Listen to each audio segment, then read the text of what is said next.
Maravilhoso e sublime pra mim, sim, nunca me esquecerei. Dia glorioso em que a Cristo eu vi e o coração me entreguei. Oh, quão precioso amigo Ele é, salvou-me da perdição, tirando as culpas das trevas, livrando e trazendo-me pleno perdão.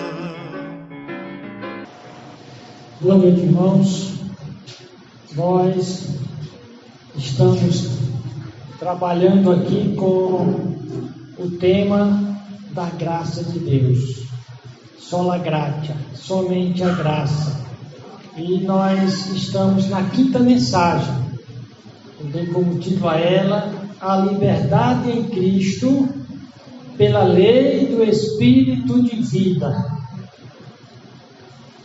A liberdade em Cristo pela lei do Espírito de vida.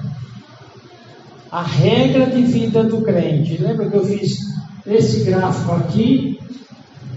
A lei, ela nos conduz a Cristo, e Cristo possibilita aquela graça salvadora, aquela graça santificadora.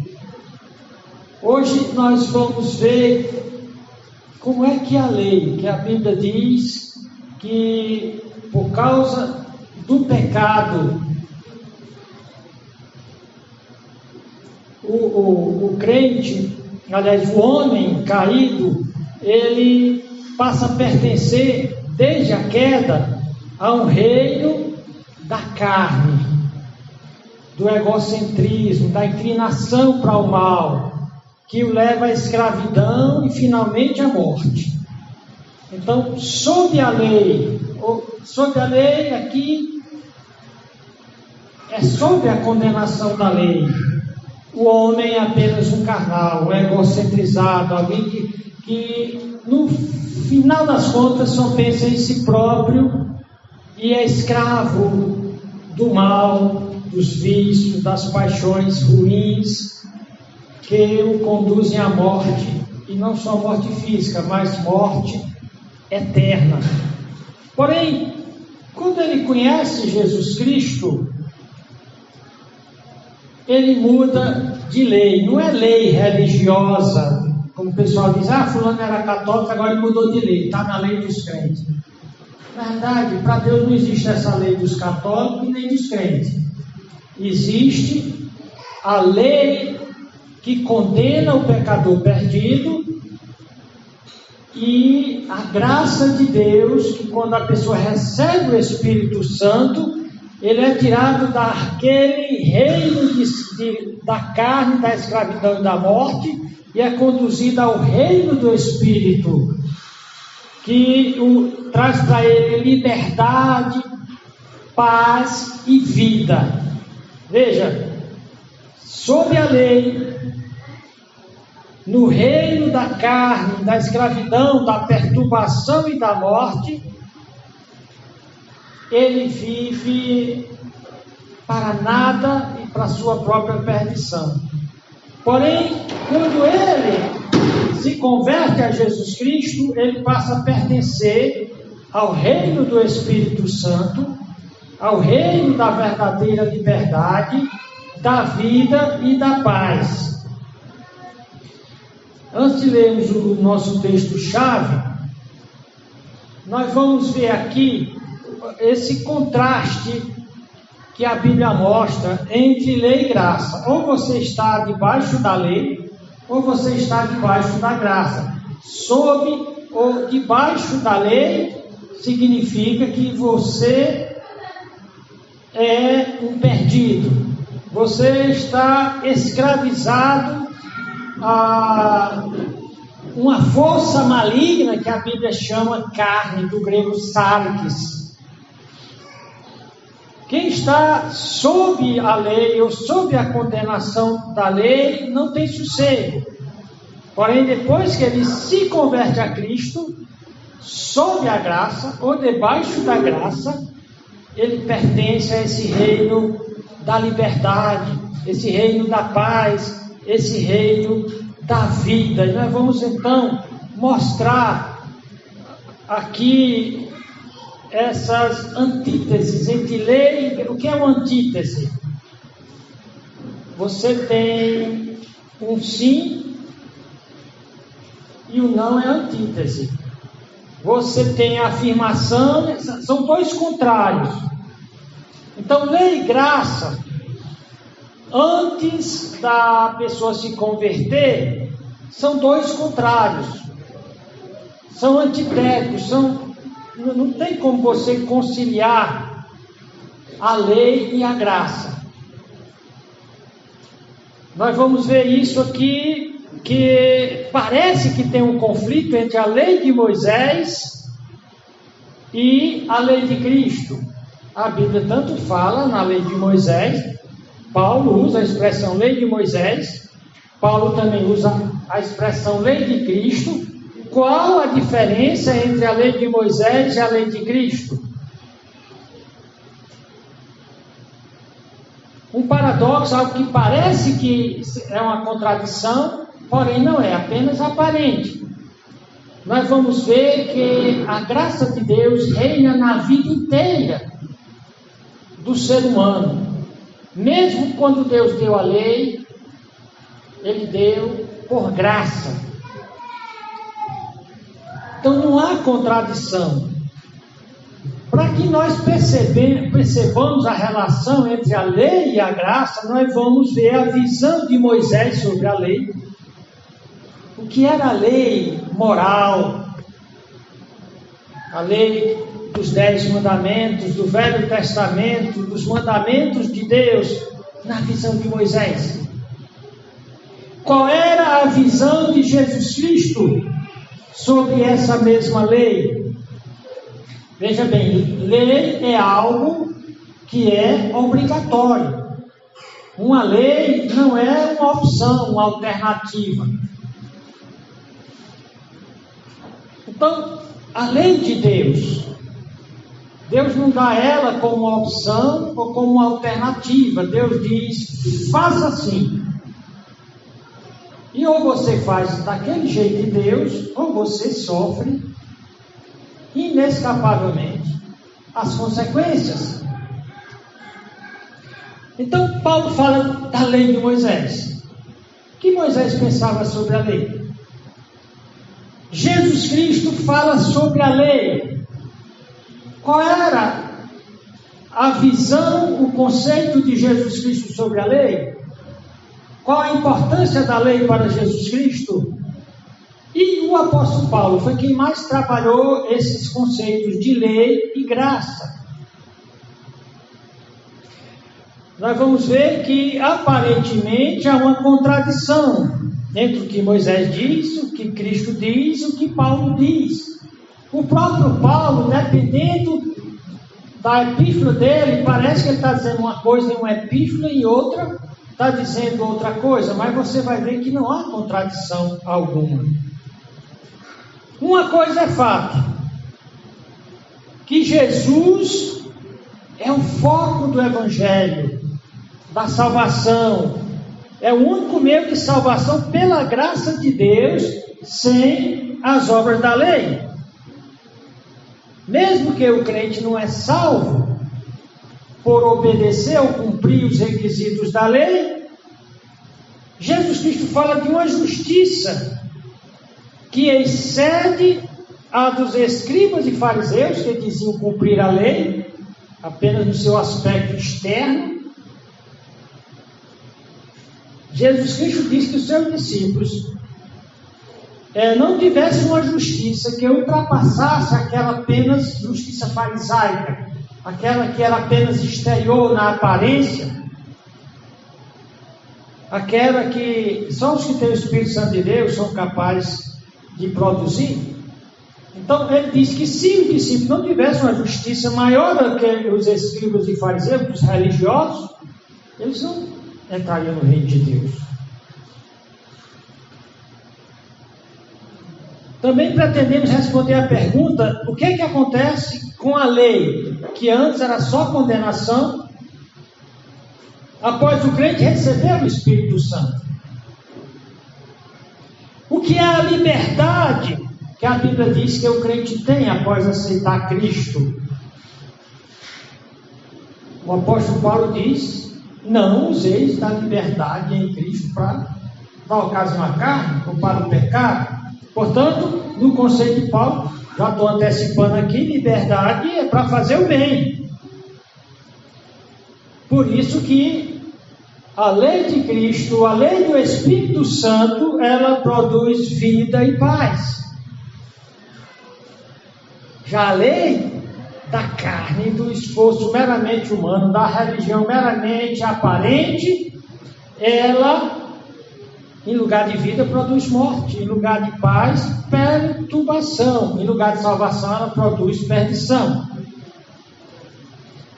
Portanto, nós vamos entender o conceito da nossa liberdade em Cristo, dessa vida no Espírito, essa regra de vida do cristão: liberdade para fazer o bem. Abra sua Bíblia para Romanos capítulo 8. O Misael já leu Romanos capítulo 8. Nós vamos ver alguns versículos chaves dessa mensagem. O primeiro que eu quero destacar é Romanos capítulo 8 e 2. Mas vamos ler desde o versículo 1. O apóstolo Paulo diz: portanto, agora nenhuma condenação há para os que estão em Cristo Jesus. Lembra, antes eles estavam debaixo da condenação, porque estavam debaixo da lei. Agora eles estão debaixo da graça, já nenhuma condenação. Que não andam segundo a carne, mas segundo o Espírito. Então o versículo 2 é a chave para a nossa mensagem. Repita comigo: porque a lei do Espírito de vida, em Cristo Jesus, me livrou da lei do pecado e da morte. Então você nota aqui uma antítese. Existe uma lei do pecado e da morte. Existe uma lei do Espírito de vida. Como é que funciona isso? Vamos orar. Senhor Deus, nosso Pai, nos ajuda agora a entender, Senhor Deus, essa lei do Espírito de vida, essa lei que produz paz, que produz, Senhor Deus, vida abundante, vida serena, vida no Espírito, vida que realiza os propósitos de Deus e faz com que o cristão seja luz, seja sal e luz desse mundo, seja semelhante a Jesus Cristo. Nos guia agora, nós te pedimos em nome de Jesus Cristo. Amém. Olha o que diz esses 3 primeiros versículos de Romanos. No primeiro, ele diz que é uma questão de condenação e salvação. Portanto, agora nós vamos ver o que Paulo vai dizer sobre salvação e condenação. Desde o versículo 5, 6, 7, ele vai falar sobre lei e graça. E ele termina aqui dizendo: portanto, agora já nenhuma condenação. Como é que ele chega a essa conclusão?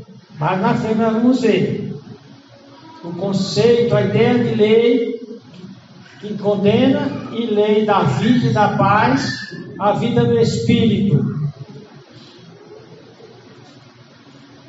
No versículo 3, ele diz que, porquanto que era impossível a lei, visto como estava enferma pela carne, estava enfraquecida, doente, incapaz, impotente. O homem, no seu egocentrismo, na sua própria força, é impotente para vivenciar a lei. Então, o que era impossível a lei, visto como estava enferma pela carne, Deus enviando o seu Filho em semelhança de carne do pecado, pelo pecado condenou o pecado na carne, para que a justiça da lei se cumprisse em nós, que não andamos segundo a carne, mas segundo o Espírito. Então, o princípio orientador da vida muda quando alguém se converte a Cristo. Antes ele andava segundo a carne, sua vontade própria, o seu querer. Mas agora ele anda segundo o Espírito de Deus, o Espírito de vida, a lei do Espírito de vida. Em Romanos 8:9, ele deixa bem claro que é uma questão de não só estar debaixo da lei, mas também de estar na carne, estar na vontade própria. É o que eu quero, é o que eu vou fazer. Ele disse, porém os que estão na carne, esses que querem fazer sua vontade, sem ligar para o que Deus diz, eles não têm o Espírito Santo de Deus. Ele diz, mas nós não estamos na carne, mas no Espírito. Se é que o Espírito de Deus habita em vós. E ele passa a habitar quando alguém se converte. O Espírito Santo é colocado nele. Mas se alguém não tem o Espírito de Cristo, esse tal não é dele. Em Romanos 10:4, nós vimos na mensagem passada que o fim, o propósito da lei é Cristo, para a justiça de todo aquele que crê. E lá em Gálatas o apóstolo Paulo diz que a lei nos serviu de guia, de tutor, para nos conduzir a Cristo, para que nele fôssemos justificados. Então, o fim da lei é Cristo, porque a lei teve como seu foco, seu princípio motivador, nos levar até Cristo. Em Gálatas 6:2, diz que depois que nós somos levados a Cristo, nós saímos daquela lei mosaica no seu aspecto apenas exterior, e nós vamos viver de acordo com a lei de Cristo, que é a lei do Espírito de vida, que é uma lei porque alguém agora é direcionado pelo Espírito Santo. Vamos fazer aqui um confronto entre a lei como reino da carne, da escravidão, da perturbação e da morte, antes de alguém se converter a Cristo, e a lei de Cristo, que é a lei do Espírito de vida, que é o reino do Espírito, que é um reino de liberdade, de paz e vida. Em Romanos 6:17-18, o apóstolo Paulo diz, mas graças a Deus que tendo sido escravos, duros lá a palavra escravo, a nossa versão diz servo, mas é escravo, no significado que não tem vontade própria, segue ao seu Senhor, e aqui o Senhor é o pecado. O homem, antes de converter a Cristo, quem manda nele é o pecado. Ele fica dizendo, eu não vou mais fumar, porque isso está destruindo meus pulmões. Mas ele diz isso até acender o próximo cigarro. Eu não vou mais me prostituir até encontrar a próxima prostituta. Eu não vou roubar até ter a próxima ocasião de roubo. A Bíblia diz aqui que ele é um escravo do pecado. Em Romanos 7:24, o apóstolo Paulo diz que o problema não é a lei, que a lei é santa e o mandamento santo, justo e bom. Nós vamos ver a opinião de Moisés sobre a lei. No versículo 14, porém, Paulo diz que o problema está na natureza pecaminosa. Ele diz, porque bem sabemos que a lei é espiritual, mas eu sou carnal, vendido, sou um escravo vendido sobre o pecado. Se depender de mim, sem a força do Espírito Santo, eu só vou produzir uma coisa, pecado. Portanto, por que Paulo está dizendo em Romanos 7,14 que a lei é espiritual? Porque, primeiramente, a lei foi dada pelo Espírito Santo. Foi inspirada pelo Espírito Santo. E o Espírito Santo, ele vamos dizer assim, na sua santidade, ele é a fonte de tudo que é bom, de todas as virtudes, de todos os valores santos, justos e bons. Como a lei foi inspirada pelo Espírito Santo, como a lei é espiritual, ela é boa, santa e justa. O problema não está com a lei. Por isso que Cristo diz que não veio destruir a lei, porque não há problema com a lei. Porém, Paulo diz: eu, por conta da minha natureza pecaminosa, sou um escravo do pecado. Porém, ele vai dizer: mas graças a Deus por Jesus Cristo. Está aqui no versículo 24, ele diz: miserável homem que eu sou, quem me livrará do corpo dessa morte? Ou seja, dessa força bestial dentro de mim. Nos versos anteriores ele disse: eu quero fazer o bem e termino fazendo o mal. Mas ele diz: mas graças a Deus por Jesus Cristo nosso Senhor, assim que eu mesmo com entendimento sirvo a lei de Deus, mas com a carne a lei do pecado. Então Paulo está deixando claro aqui no versículo 25 que é o crente, ele serve a lei de Deus. A lei de Deus não há problema com ela, há problema com o homem. Em Romanos capítulo 17 e 18, Romanos capítulo 6, 17 e 18, diz aqui: mas graças a Deus que, tendo sido escravos do pecado, obedeceste de coração a forma de doutrina a quem foste entregues, e libertado do pecado, foste feitos servos da justiça. Veja bem, eu deixei de ser escravo do pecado, do mal, e passei a ser um escravo feliz e alegre do bem. O que é isso? Eu não tenho mais uma vontade de desobedecer a Deus. A lei do Espírito de vida faz com que o crente ame o bem, as coisas santas, as coisas boas, como o próprio Paulo diz: eu tenho prazer nas coisas de Deus. No versículo 18 ele diz: e libertados do pecado, ou seja, aquele que tem o Espírito Santo de Deus, ele foi libertado do pecado e foi feito servo da justiça. A palavra libertado no grego é euleterotentes, e é um passado que aconteceu com efeito presente, ou seja, eu fui libertado quando me converti, e essa libertação de Deus é presente na minha vida. O crente é livre de fato e de verdade. Porém, como Paulo diz em Gálatas 5, ele não é livre para pecar. Ele é livre para a justiça. A liberdade dele é para o bem. Porque a lei do Espírito de vida, em Romanos 8:2, ele diz, então, ele conclui o pensamento: a lei, que é muito mais do que um código moral. Aqui em Romanos tem pelo menos 5 sentidos para a palavra lei: como um código moral, como uma força.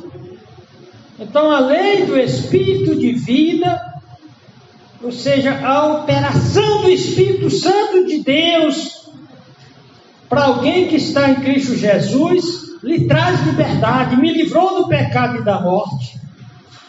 A lei, então aqui você tem o contraste, a antítese, a grande antítese sobre a lei da vida e o seu contrário, que é a lei do pecado e da morte.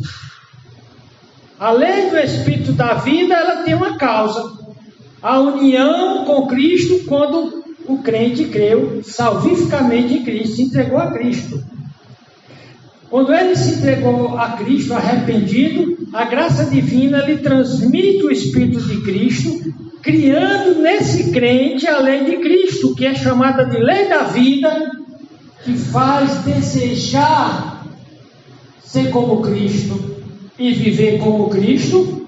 Essa lei da vida ou força espiritual, então é só para quem tem o Espírito Santo. Não dá para ser crente sem o Espírito Santo. Por isso que ele diz que quem não tem o Espírito Santo, esse tal não é dele. É o Espírito Santo que capacita e dá vitalidade espiritual, competência, força espiritual ao crente para perseverar até o fim, para alcançar a promessa da vida eterna. Então, a causa da lei do Espírito de vida é a união com Cristo. Já a lei do pecado e da morte, a causa é a queda no pecado. Na concepção, essa lei de morte e de escravidão está dentro do homem. A carne maligna. A natureza pecaminosa é escrava do mal e do pecado. Por isso que é impossível uma pessoa, sem nascer de novo, sem se converter, é impossível ela cumprir a lei santa. Essa lei falada aqui, lei do pecado e da morte, é uma força ou natureza bestial, animal, terrena, demoníaca, no sentido de que ela é a massa de modelar do mal para os demônios.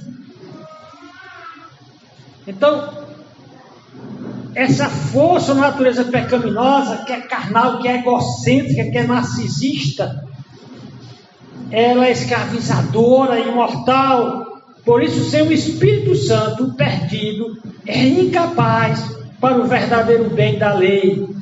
Essa força bestial garante que ele, sem a graça do Espírito Santo de Cristo, vai se danar eternamente no inferno. Como eu prometi a vocês, vamos ver como era que Moisés viu a lei. Porque há um grupo, especialmente os dispensacionalistas. Eu sou dispensacionalista, mas eu não sou hiperdispensacionalista, que acham que a lei foi do Velho Testamento e que no Novo Testamento não tem lei nenhuma, que para o crente não tem lei nenhuma. E eles dizem que o Sermão do Monte, que Cristo fala que os mandamentos dos morais, dos 10 mandamentos, são importantes, são válidos, que os 10 mandamentos é para a época do milênio. Isso é um delírio total, isso não tem base alguma. Que as epístolas, só tem algumas do apóstolo Paulo que são válidas para a igreja. Então, o hiperdispensacionalista é insano. Ele aquele tipo de teologia que vai colocando grades na Bíblia, vai seccionando partes da Bíblia. É tão insana quanto aquela que corta um monte de profecias e reduz toda a escatologia à volta de Cristo.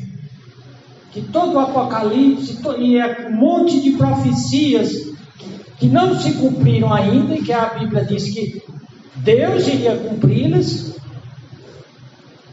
se cumpriram em Israel. Então, esse tipo de teologia que vão impondo uma grade artificial, uma forma artificial para poder seguir uma teoria filosófica, porque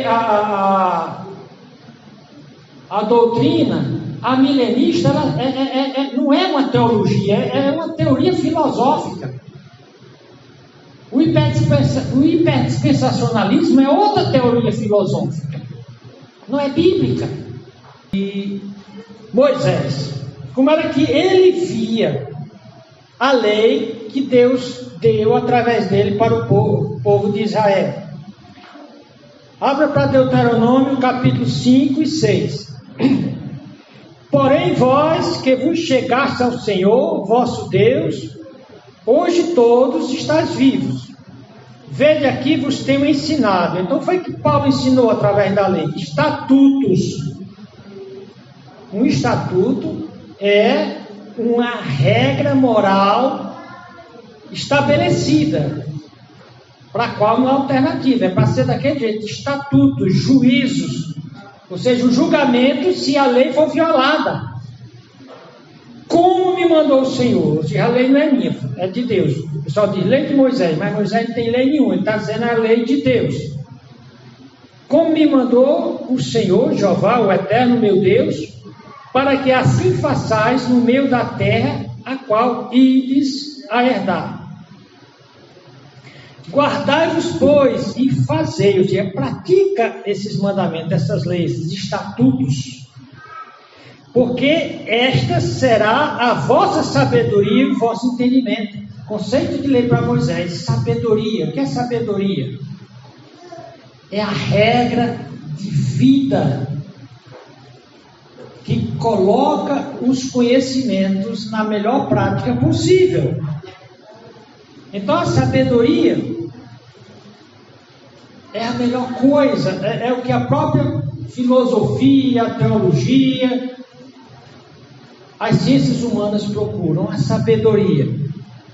E aqui o Moisés diz: se vocês viverem conforme a lei, vocês terão a melhor regra de vida. Só para vocês terem ideia, há vários livros mostrando o caminho da felicidade pela obediência dos 10 mandamentos. Então, a lei é fonte de sabedoria e o vosso entendimento, discernimento. Você está confuso em relação à loucura do mundo? Vá para a lei de Deus que você vai ter o discernimento correto. Então, guardai-os, pois, e fazei-os, pois esta será a vossa sabedoria e o vosso entendimento perante os olhos dos povos, que ouvirão todos os estatutos e dirão: só esse grande povo é gente sábia e inteligente. Então, qual era a finalidade que Deus deu a lei para o povo de Israel? Para que ele fosse o povo mais sábio, mais inteligente, mais bem sucedido em sua vida. Tanto que, quando ele propõe lá em Deuteronômio, ele diz: se você obedecer a minha lei, você terá vida, prosperidade, bênção. Mas se você desobedecer, você vai se desgraçar na sua vida. Então Moisés mostra claro que o problema de Israel não estava com a lei. A lei era um mapa para um bom viver, era uma receita para a felicidade. Porque aqueles 10 mandamentos, como dizia meu professor, Tomé Wilson, professor de teologia, ele dizia que a lei era a expressão da santidade e da justiça de Deus. Então, é absurdo que os dispensacionalistas e os antinomistas, aqueles que são contra a lei, acham que essa lei, que é o padrão de sabedoria e discernimento para uma vida boa, ficou restrito ao Velho Testamento. Será que Jesus Cristo concorda com Moisés? Quando nós vamos para Moisés, aliás, para Jesus Cristo, Cristo disse que não tinha vindo destruir nem acabar com a lei, mas cumprir. Vamos lá para Mateus capítulo 5. Ele começa dizendo que ele dá 8 princípios para a felicidade. Ele dá 8 princípios para a felicidade, que são as bem-aventuranças. Em seguida, ele diz que o discípulo dele teria de ser sal da terra. O sal é completamente diferente do local onde ele é inserido. Ele é inserido em uma coisa insossa para dar sabor.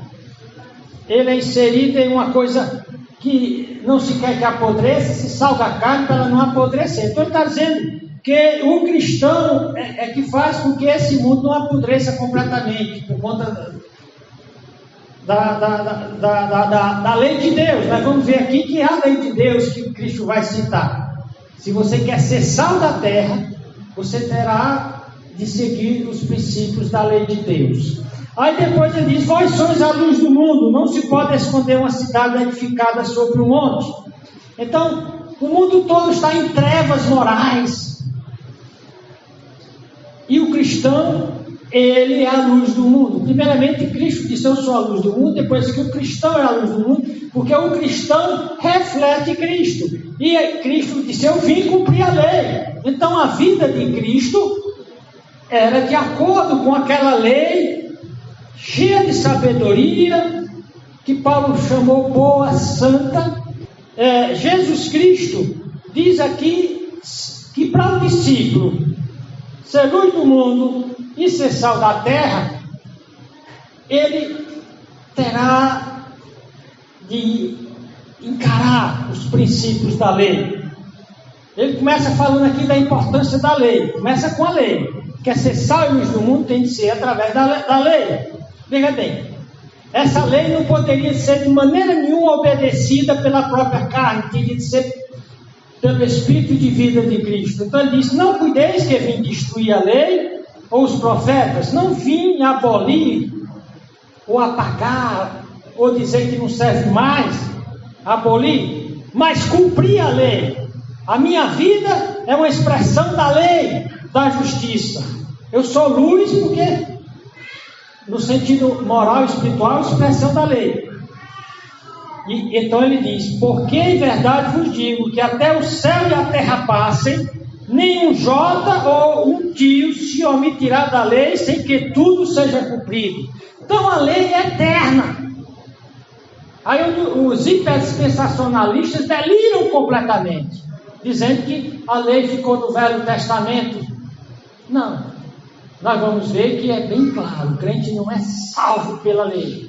Nós vimos que ele, antes de se converter a Cristo e ter o Espírito Santo, ele está debaixo da lei do pecado da morte. Ele é escravo, ele é totalmente impotente para o bem. A liberdade dele é para o mal, na verdade a escravidão no mal.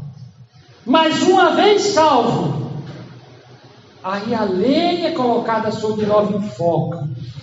Tanto que Cristo diz: qualquer que violar um desses mandamentos, por menor que seja, e assim ensinar os homens, será chamado menor no reino dos céus. Aquele, porém, que os cumprir e ensinar, será chamado grande no reino dos céus. Então está dizendo aqui que nós devemos ensinar a lei, sim.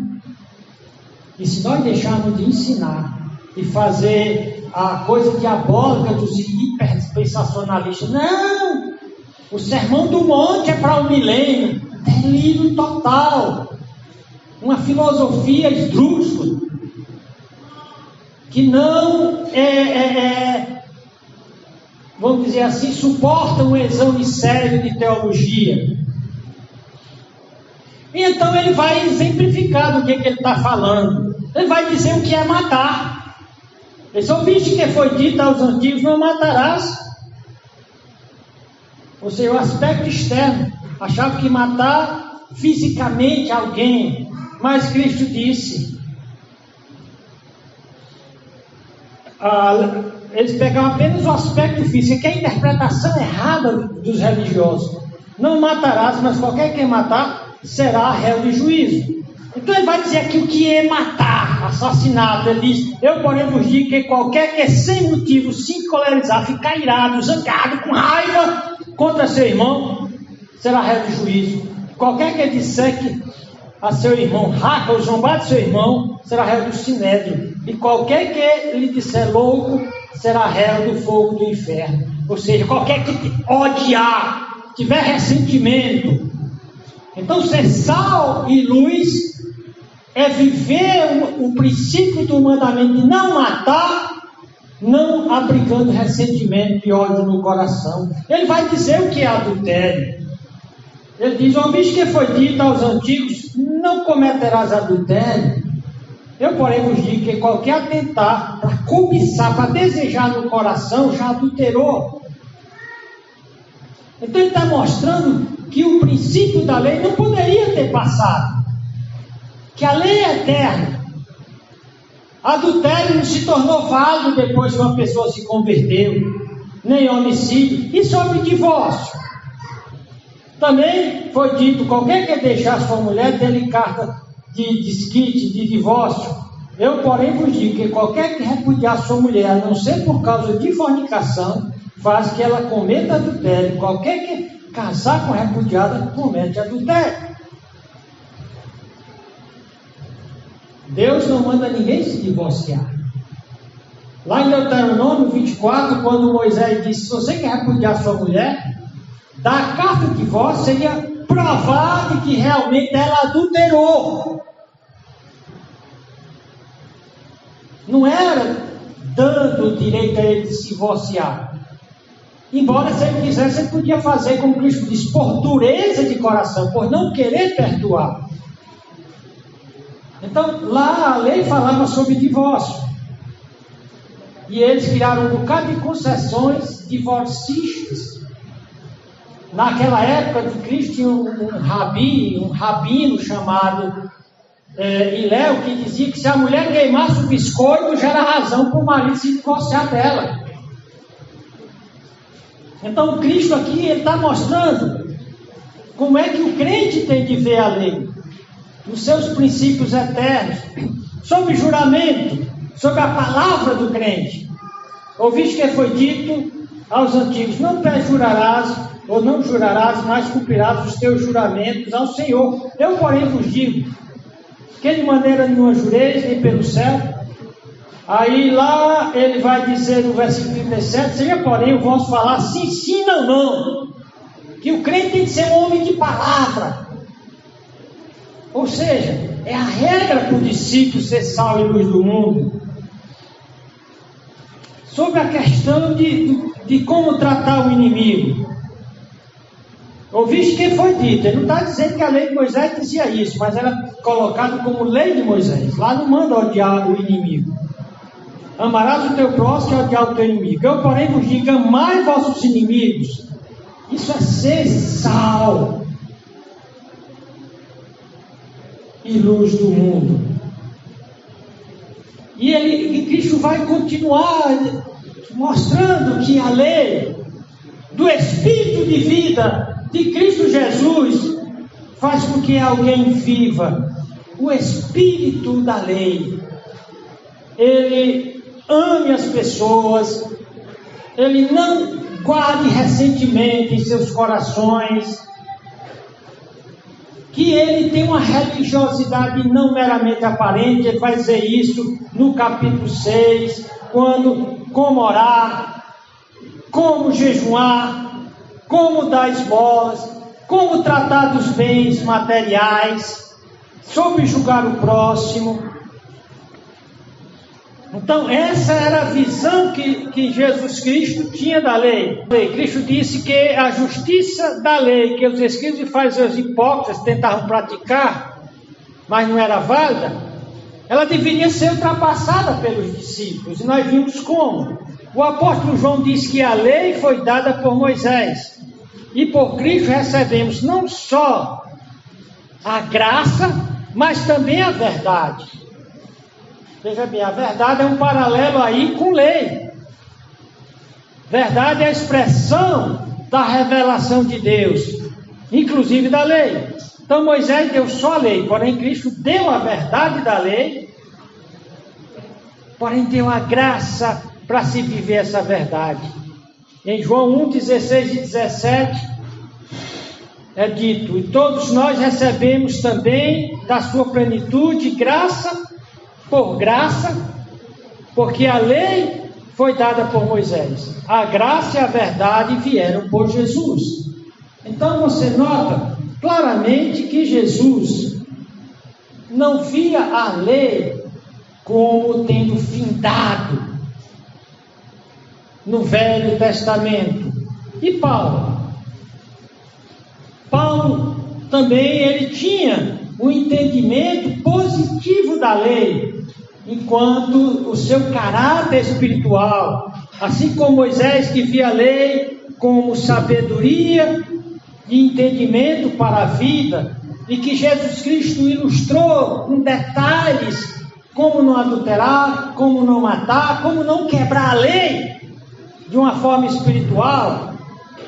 Então, o apóstolo Paulo, fazendo um paralelo aqui com Moisés, olha como ele vê o judeu, o privilégio que ele teve de receber a lei. Romanos 2, 17 em diante. Ele diz: eis que tu, que tens sobrenome judeu, e repousas na lei, e te glorias em Deus, e sabes a vontade de Deus, e aprovas coisas excelentes. Então ele está dizendo que a lei aqui expressa a vontade de Deus e as coisas excelentes, sendo instruído por lei, e confias que é guia dos cegos, luz dos que estão nas trevas, instrutor de nécios ou loucos, mestre de crianças, que tens a forma da ciência e da verdade na lei. Então, aqui lembra que a graça, a lei veio por Moisés, e a graça e a verdade veio por Jesus.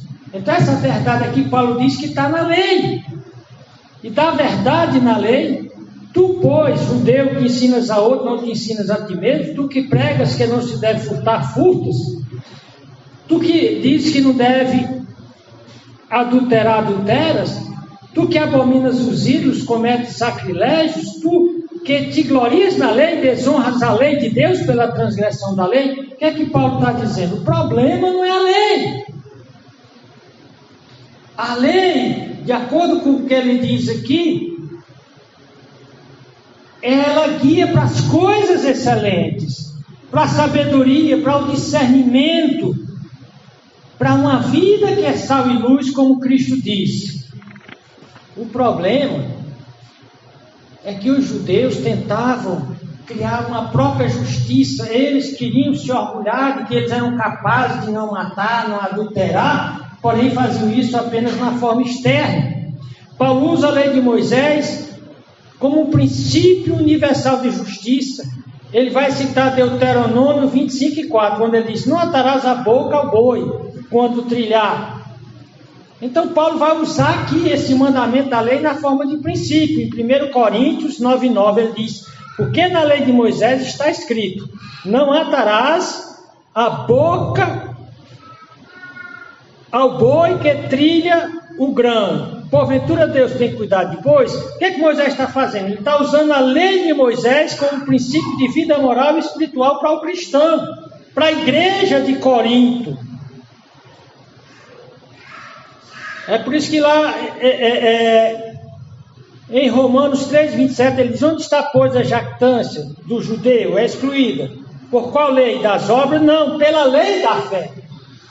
Então a lei que o judeu queria executar era uma lei das obras humanas, da carne vaidosa humana, para gerar uma justiça incapaz de salvar. Porém Paulo aqui fala de uma lei da fé. E aqui você nota que Paulo está trabalhando com um paradoxo da lei de Moisés, e usa também os profetas do Velho Testamento, e essa lei do Espírito.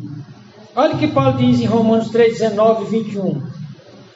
Olha o que ele diz em 19: ora, nós sabemos que tudo que a lei de Deus, dada primariamente a Moisés, tudo que a lei diz aos que estão debaixo da lei, diz, para que toda boca esteja fechada e todo mundo seja condenável diante de Deus. Então há um momento que quem está debaixo da lei está debaixo da condenação. Para a salvação não é pela lei. No versículo 21 ele diz: mas agora se manifestou sem lei a justiça de Deus, tendo testemunho da lei dos profetas. Então essa justiça de Deus, que estava na lei dos profetas, e que o homem era incapaz de cumprir por conta de que a sua carne estava enferma, mas agora que ele tem o Espírito Santo, a coisa muda. Paulo diz que a regra do cristão que serve e agrada a Deus é justiça, paz e alegria no Espírito. Aquela lei da vida não tem como a saber o que é a justiça de Deus, exceto pela lei moral, resumida em amar a Deus e amar ao próximo na força do Espírito Santo. Romanos 14, 17 e 21 diz: porque o reino de Deus não é comida nem bebida, mas justiça, paz, alegria do Espírito Santo. Porque quem nisso serve a Cristo é agradável é a Deus e aceito pelos homens. Sigamos, pois, as coisas que servem para a paz e para a edificação de uns para com os outros. Não destruas, pois... Então Paulo está falando claramente aqui que o crente, ele segue os princípios universais da lei, aqueles que o fazem sal e luz, aqueles que o faz não se tornar culpado de adultério, não porque não levou uma mulher para uma cama, faz cumprir o princípio de não ser assassino por não odiar. É interessante que Paulo diz que foi irrepreensível na observância exterior da lei. Ele disse, se alguém podia, em Filipenses 3, 4 a 6, ele diz, ainda que alguém poderia confiar na carne, se alguém, outro culto que podia confiar na carne, ainda mais eu, circuncidado ao 8º dia, finalmente ele diz, segundo a justiça que há na lei, irrepreensível. Então Paulo podia ser salvo? Não, na visão mecânica da lei. Porém, mesmo que Paulo foi irrepreensível na justiça da lei, de nunca fazer sexo com uma mulher que não a dele, ele nunca roubou ninguém, nunca faltou com a palavra, ele vai dizer que não conseguiu a justiça que salvava o homem. Em Filipenses 3, 7 a 9 ele diz, mas o que para mim era ganho, que eu me gabava de ser bom moralmente, segundo a lei, justo perante a lei, reputei por perda por Cristo. E na verdade tenho também por perdas todas as coisas, pela excelência do conhecimento de Cristo, meu Senhor, pelo que sofri a perda de todas estas coisas e as considero como esterco, para que possa ganhar a Cristo e ser achado nele, não tendo a minha justiça que vem da lei. Ou seja, Paulo, eu fui salvo não porque eu cumpri a lei, mas a justiça que vem pela fé em Cristo, a saber, a justiça que vem de Deus pela fé. E esse era o problema dos judeus. Eles queriam, através de uma justiça própria, chegar para Deus, Senhor, o Senhor me deve a salvação, porque eu não matei, eu não roubei, eu não adulterei. E olha o que Paulo diz sobre isso. Irmãos, o bom desejo do meu coração e a oração a Deus por Israel é para a sua salvação, porque eles dão testemunho de que têm zelo de Deus, são religiosos, zelosos, mas não têm entendimento. Porquanto, não conhecendo a justiça de Deus e procurando estabelecer a sua própria justiça, não se submeteram à justiça de Deus. Aí é onde ele diz, porque o fim da lei para a justiça, porque o fim da lei é Cristo. Enquanto alguém não for a Cristo, ele não pode ser salvo. Pode ser que nunca roubou, nunca adulterou, nunca faltou com a palavra,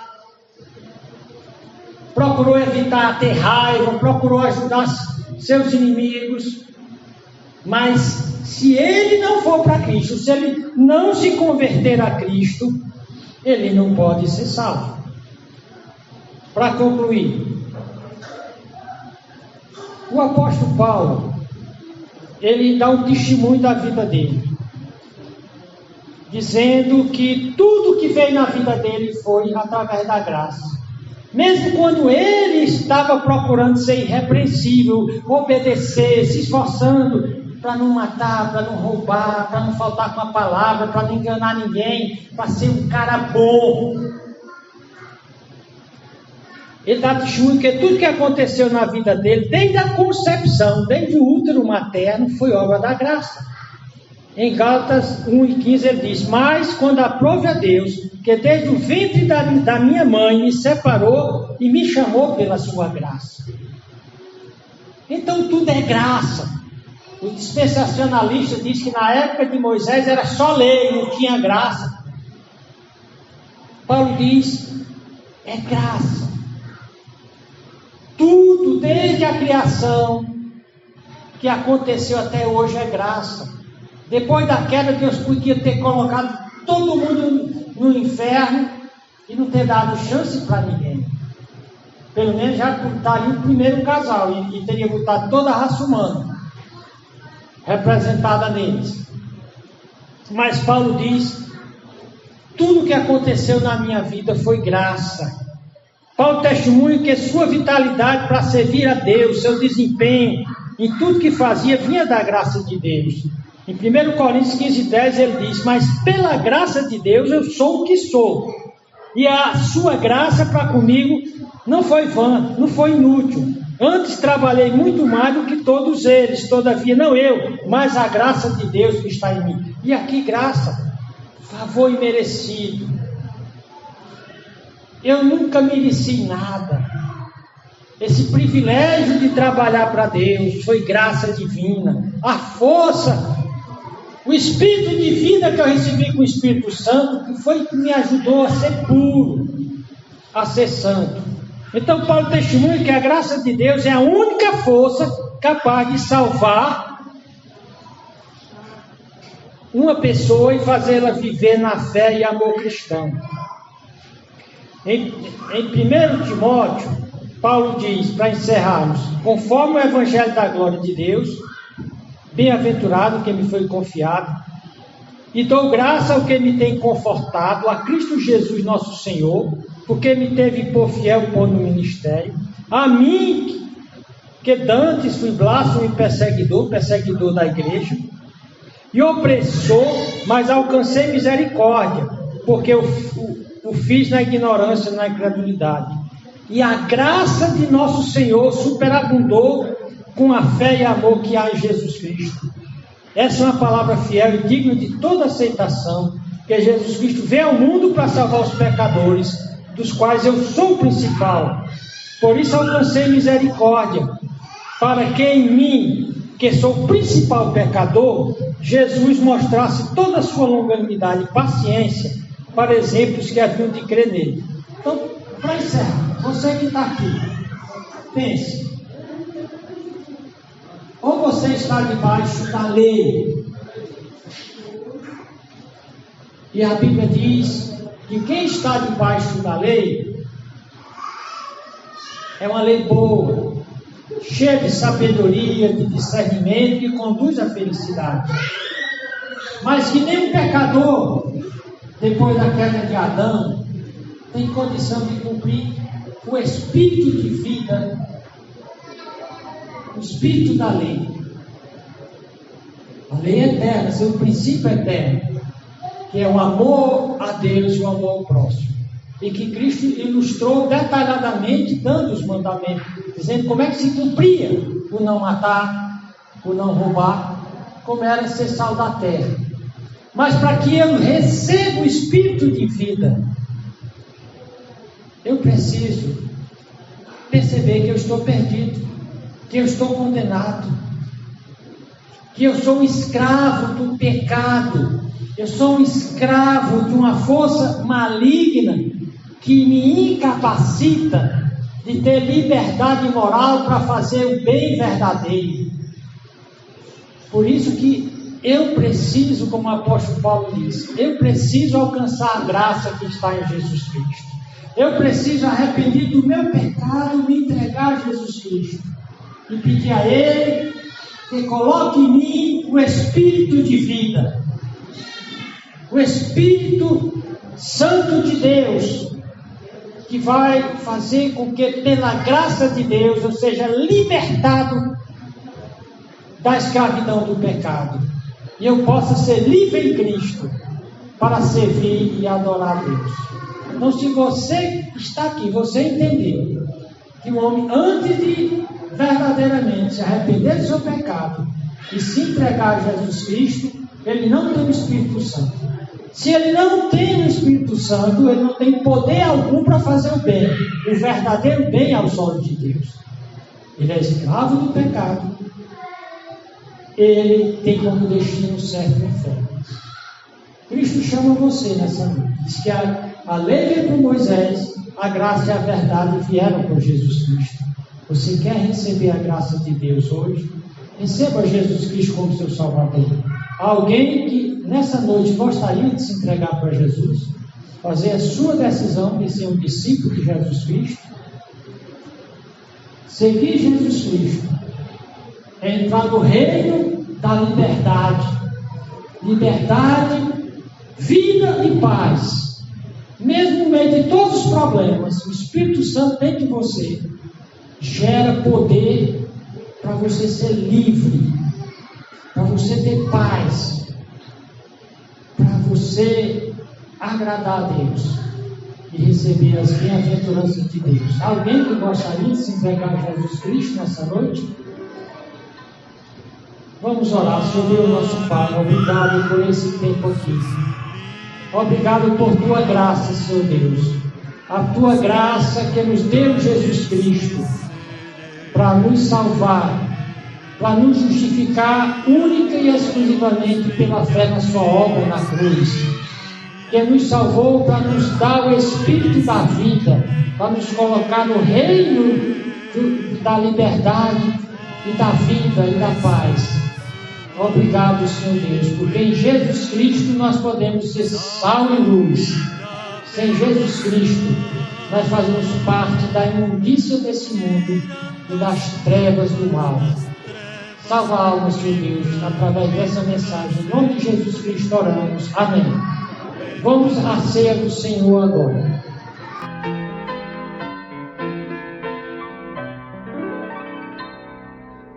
Maravilhoso e sublime pra mim, sim, nunca me esquecerei.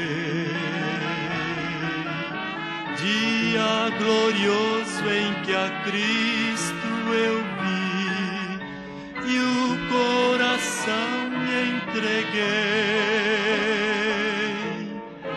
Oh, quão precioso amigo Ele é, salvou-me da perdição,